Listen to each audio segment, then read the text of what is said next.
Welcome to Game On, presented by KIG Insurance. I'm Drew Miller. This is a video series all about promoting small businesses. The holidays are around the corner, so when you're getting your presents for those loved ones, make sure you think about the small businesses. I have a tremendous guest on today. He is the co-CEO of BIGGBY Coffee. He is the author of his book, Grind, and a hockey enthusiast and Red Wing fan. So please help me welcome Mike Mcfall to Game On. Thanks, Drew. Yeah. Oh, I appreciate you coming on and joining me here and talking a little bit BIGGBY Coffee and about your book, and maybe Sure. Love it. a little hockey talk as well. So my goal out of this is just engaging content. So you're free to talk up BIGGBY Coffee and we'll go from there. But my first question is, you and your co-CEO Bob Fish, you guys live by the motto, selling one more cup of coffee tomorrow than you did today. And a lot of that has to do based around the customer experience. So what is the customer experience you want when someone's coming to a BIGGBY location? And then also on the flip side, when you guys have your employees, what is the culture and the experience you want your employees to have as well? So the culture that we want the customer, or I'm sorry, the experience we want the customer to have.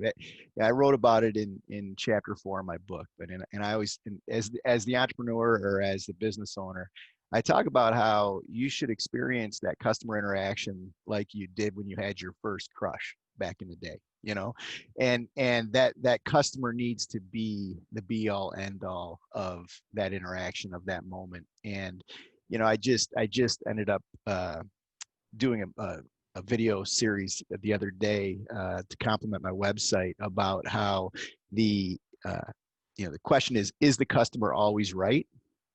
And my answer to that is, except for like the 0.4% of people that have psychosis, yes, the customer's always right, and that's got to be your mentality, and that's been our mentality. And we look at the concept of selling one more cup of coffee tomorrow than we did today.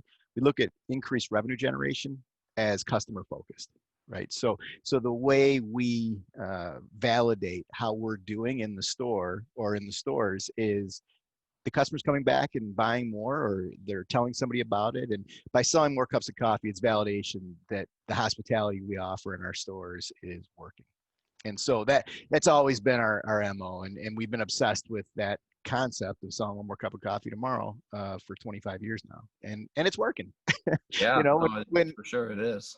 I remember the first day we crossed 300 cups sold in one day, and that was a big deal, And I haven't looked in the last in a bit, but I think we're moving something in the range of 65 or 70,000 cups of coffee a day today. So that's pretty cool. Yeah, and then the second part of your question is what experience do we want our employees to feel? And our purpose that we've developed for our organization, the reason for being, the why we show up and go to work every day, is to support you, whoever you are, if you touch BIGGBY Nation, to support you in building a life that you love. And so that can be as simple as providing you a beautiful cup of coffee in the morning when you walk into our store. That can be, some kind of a dynamic experience for our staff, meaning we have some tools that we've built for our staff and for our employees to help them in the exploration of building a life that they love.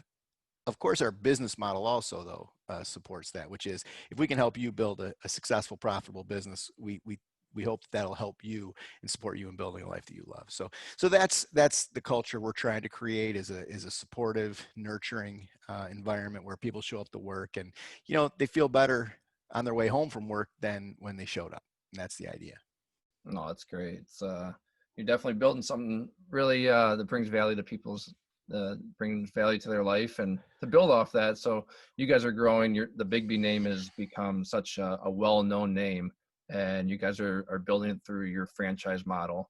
And you guys have a plan in place for these franchisees that they step into it, they have a model, and then they're off on their own. But before they open their door for the first day, what kind of conversations are you having with them And then when they are open and they're going, what ongoing conversations are you having with owners that you're coaching them along, or what kind of communication are you having with these owners?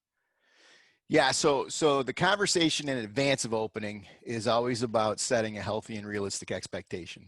And one of the most devastating things that can happen to somebody who is opening a new business is they go in with inflated expectations, and then the business opens, and then if the business doesn't meet those expectations, then they're disappointed. And disappointment is a difficult something difficult to overcome from an attitudinal perspective, right? So that's, we're always trying to set the realistic expectation with the franchise owner.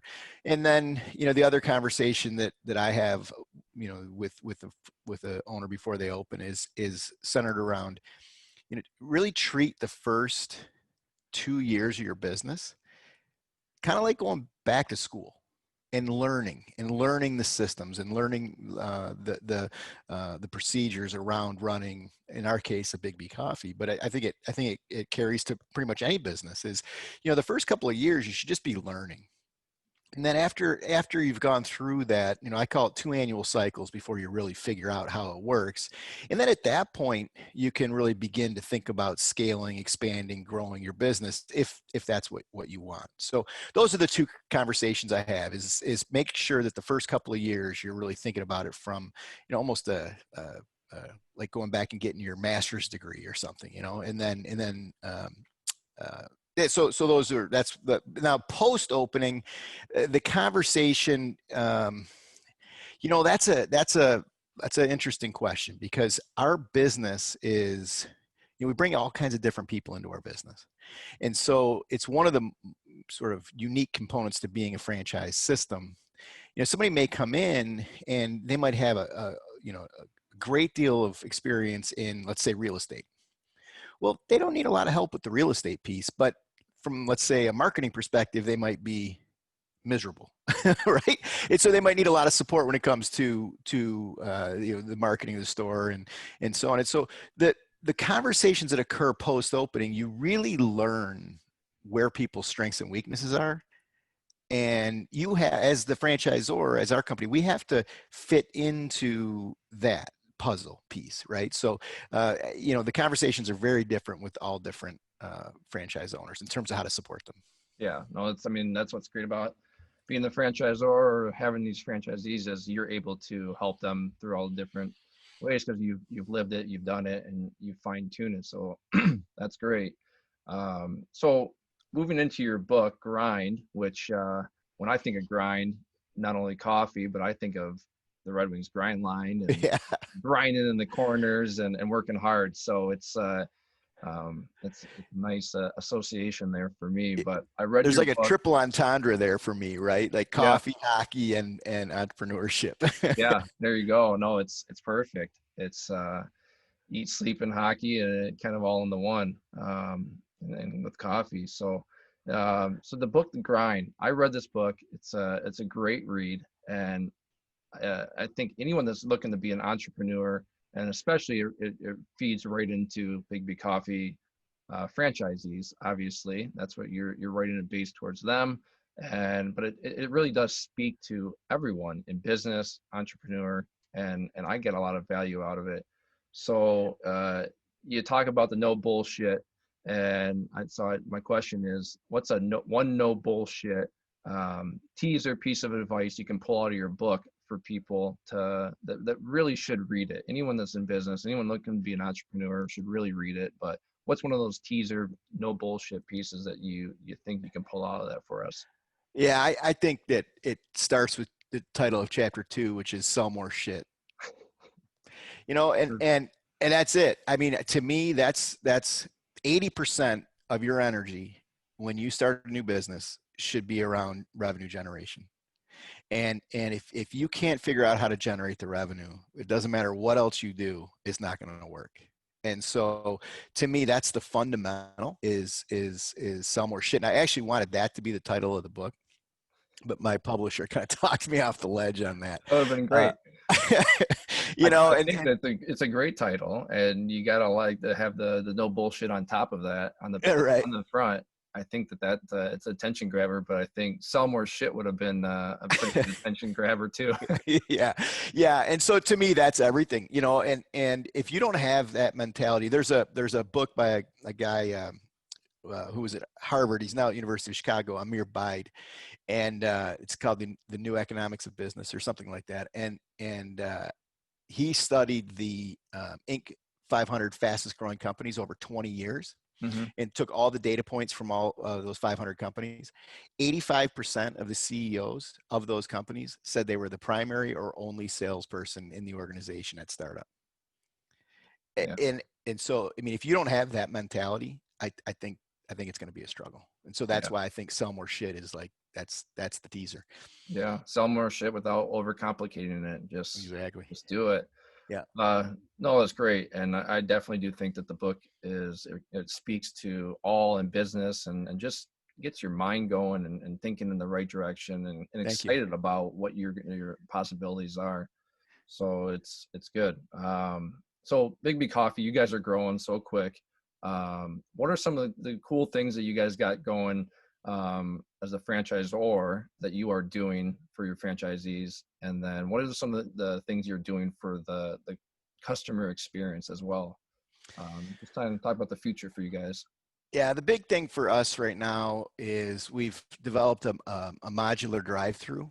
And so we have 10 of those, and we call them installed because you prepare the site, you bring the modular drive-through in off the back of a semi truck, you put it down, you bolt it, you bolt it to the ground, and you open. So it's really it's an incredible piece of innovation, and they're doing really well. Drive-throughs become very, very powerful over the last 9 months, and so we have 10 of those installed, but I think there's 41 under contract to be installed. So that's really exciting, and we're really looking forward to continuing to develop that part of the business. And that and so I guess that's to the consumer as well. But I would also say that there's just a massive investment in technology right now. I mean, just incredible. And so, we're doing mobile ordering. We've got that testing in, I think, 10, 11 stores right now. And so that's the other huge thing that's coming down the pipeline is being able to get on your phone, place the order, and then go in and pick up your coffee and go about your day. So we're really looking forward to that getting rolled out. No, that's great. Maybe I can get one in my front and right in front of my house. That'd be nice, nice and easy. Yeah, wouldn't it? Just drop it right in front of there and bolt it down, and I'm good to go. Right? About $250,000, you got it. I'll put one in for sure.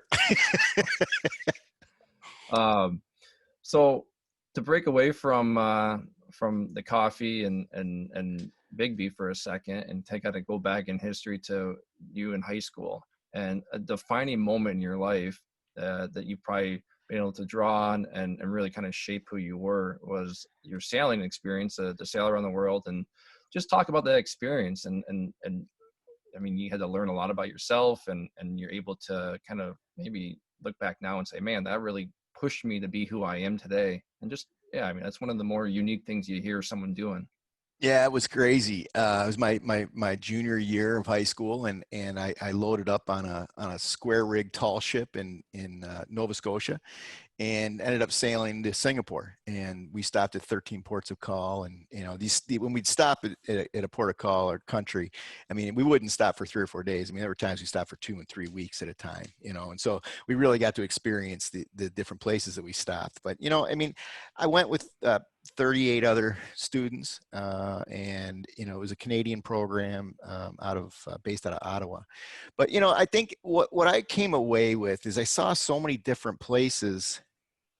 I really came away from that with this understanding that, pretty much people, regardless of where you live, we're all kind of the same. We all kind of want the same stuff, and that understanding is really helpful for me anyway. And it gives me, a lot of empathy for others. And the other thing that it gave me, because it was tough. I mean, it wasn't a glory ride, that's for sure. I mean, we worked, we were like the crew, and so there were moments that were pretty terrifying. We did a 3-day solo experience with like no food in Australia.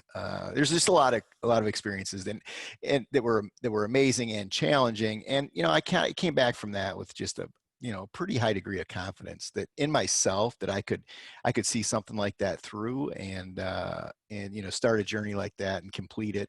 And so when I take on I think one of the things I learned is that when I take on challenges, like for example, writing a book, it's like, yeah, you just got to keep going.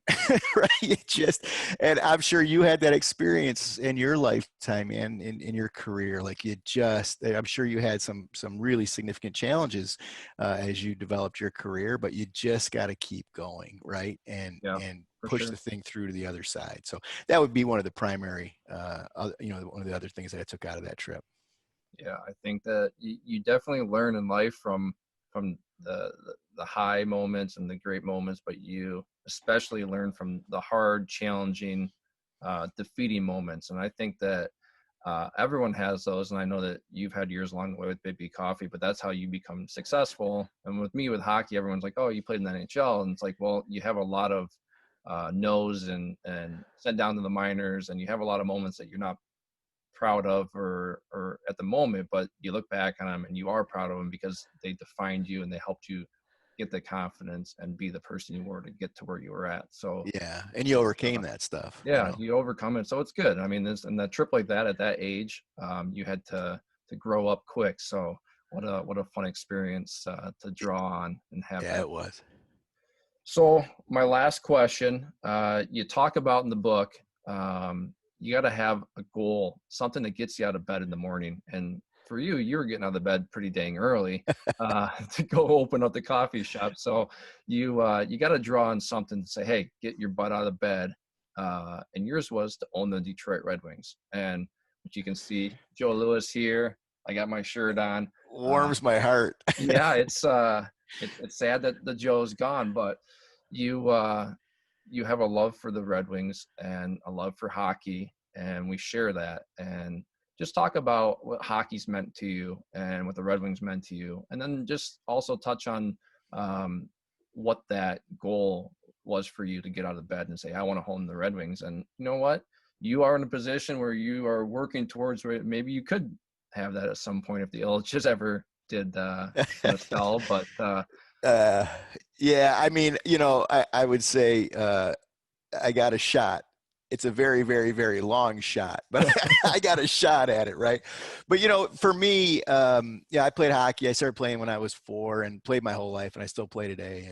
And Drew, I'm sure you've had this experience where, like, to me, my best friends, they've always come from hockey, right? yep. And my whole life, no matter where I played or what teams I played on, and I don't know what it is, but the camaraderie that's occurred for me in my life through playing hockey is it's incredible, and I love the game. I almost love it more today because I'm like fat and old and slow, and being a good hockey player doesn't really matter anymore. It's more about hanging out with people and the camaraderie, and so I enjoy it more today at 50 than I think I did when I was younger. But and the thing about I had this moment back. I was in my early 20s, and through a connection, I had the opportunity to interview to become the assistant equipment manager, otherwise known as the stick boy for the Red Wings.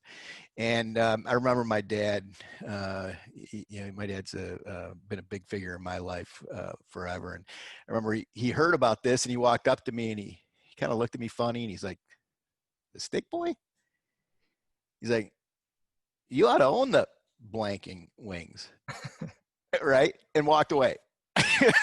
and it I think back on that moment because I was pretty excited about maybe being the assistant equipment manager for the Wings. Like I thought that'd be pretty cool, and Yeah. and my dad kind of reset my expectations on what I should be excited about. But that was a story that lived in my lore for years and years. And then I just there's just to me there's something so pure, so natural, so like the Wings embody the culture of Detroit and Michigan to me, and like nothing else. And I just thought, what an amazing what an amazing experience to be involved in that. And you know, if you're going to aspire to do something, holy cow, you might as well aspire to do something that would just like, can you imagine? I mean, for me to wake up every day and own the Red Wings like that I can't even imagine Yeah, something, you know, I greater know. professionally. You know, it's so heck, why not? Let's make. And then the crazy thing about it was I had a really cool article that came out back in August when my book came out, August of 2018. And this guy, I'm going to forget his name right now, but the journalist did a great job. It was a front page article in the Detroit Free Press business section. Well, we did the formal interview, and then he was a really nice guy. We ended up hanging out for like a half hour after we're talking, and somehow he figured out. We got talking about the Red Wings, and I mentioned that was my moonshot for my life, and so on and so forth. Well, the article comes out on Sunday, and the tag on is, co-CEO, BIGGBY COFFEE, whatever, intends to own the Red Wings or something like that. And it was like, oh boy, wasn't sure I wanted to go that public with it. Yeah, no, no, for So sure. anyway, it's Hey, it's always out been, there though. yeah, it's out there, and it's fun, right? And you know, like I said, if you're gonna have a goal, you might as well make it a big one. No, it's great. No, it's good. Well, like I said, that was the last question I had, and it was great talking BIGGBY Coffee with you. The book, it was a fantastic read. It got me my mind going and wanting to think of new ideas to go into business. So I appreciate that. And Yeah, well, hey, thank you too. By the way, I watched you play junior hockey back in the days in Lansing, and then I watched your yep, career at Michigan State, and then professionally. And it's been a pleasure watching you over the years, man. It's a great career. yeah, no, I appreciate it. And yeah, so Game On viewers, make sure you are checking out his book. You know, it's a great read. I'm sure you all are out right now getting a BIGGBY Coffee anyway. So There we go. continue on with that. And like I said earlier, it's holiday season coming up. So we got to support our small businesses more than ever right now. So get out there safely, do that. And if you want to watch any of my other videos and interviews, check them out on Drew Miller Insurance on YouTube. And as always, stay safe out there. And Mike, I appreciate it. What a great conversation. And cheers, man. Yeah, thanks, Drew. I appreciate it. Take care.